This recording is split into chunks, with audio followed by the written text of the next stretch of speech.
livro de Gênesis de Moisés, que Caim exterminou Abel. Entretanto, nos versículos 16 e 17, nós encontramos uma informação muito curiosa, a informação de que Caim, em se retirando da face de Deus, se dirigiu para uma cidade ou uma terra chamada Nod, onde ele desposou aquela que foi sua esposa e teve com ela uma grande descendência. Então, estamos perguntando se determinados textos do Antigo Testamento não seriam códigos que nós precisamos estudar com mais segurança para não cairmos, por exemplo, em contradição do ponto de vista literal. Nós precisamos estudar com técnicos e pesquisadores de história, que nós os temos hoje em todas as direções. Digo isso com o máximo respeito, porque se Caim matou Abel antes do nascimento de Sete, mas casou-se numa cidade chamada Nod, onde encontrou a sua mulher, aquela que foi sua esposa, e com ela teve uma grande descendência, o assunto exige estudos especiais de nós todos, porque segundo a criação no jardim edênico, a família inicial teria sido constituída pelas 4 pessoas às quais se refere o nosso caro pastor evangélico, senhor Manuel de Melo: Adão, Eva e os 2 filhos primeiros do casal. Vamos estudar então a questão com respeito à reencarnação. Mas o Manuel de Melo tem que estudar também, né? Todos nós. Então vamos chegar a uma conclusão.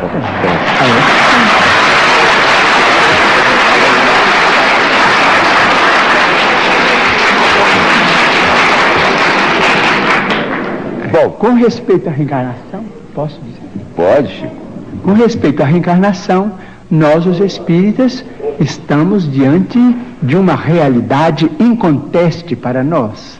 Mormente na vida mediúnica, temos assistido, nestes quase 45 anos de espiritismo evangélico à luz dos princípios kardecianos, a desencarnações e reencarnações. Mas permitimos-nos também perguntar ao senhor Manuel de Melo, ao nosso caro pastor evangélico, senhor da pergunta, e também àqueles que fazem objeções contra os princípios da reencarnação, permitimos-nos perguntar sobre o sofrimento das crianças, por exemplo. Não vamos nos referir aos adultos, porque seria alongar muito a resposta, mas vamos pensar nas crianças. Por exemplo, nós, os espíritas, muitas vezes encontramos determinados casos de suicídio, e às vezes suicídio acompanhados de homicídio, ou às vezes apenas de homicídio. Mas vamos encontrar esses problemas do complexo de culpa levado para além desta vida, e depois esse complexo de culpa renascido com aquele que é responsável por ele através de sofrimentos que só podemos entender através da reencarnação.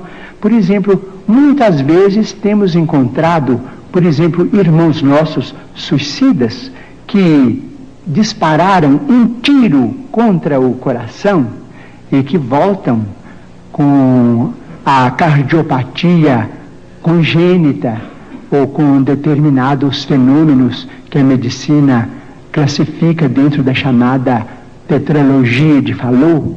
Nós vemos companheiros que quiseram morrer voluntariamente pelo enforcamento e que voltam com a paraplegia infantil, comumente chamada de enfermidade de Little.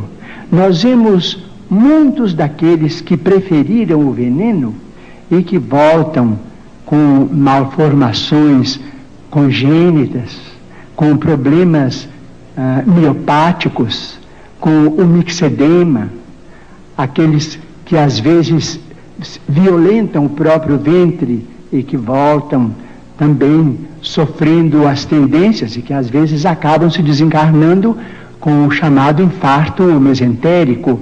Nós vemos, por exemplo, aqueles que preferiram morrer pelo afogamento para se retirarem da vida num ato de rebeldia contra as leis de Deus. Vemos, por exemplo, aqueles que preferiram o afogamento e que voltam com o chamado enfisema pulmonar.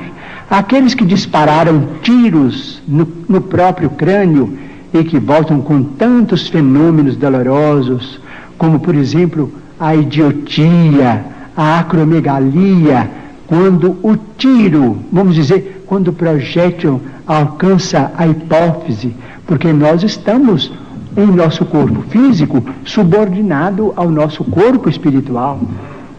Então, principalmente nos fenômenos, os fenômenos decorrentes do suicídio por tiro no crânio são muito dolorosos, porque vemos a surdez, a cegueira, a mudez congênitas, e vemos este sofrimento em crianças incompatíveis com a misericórdia de Deus, porque nós sabemos que Deus não quer a dor.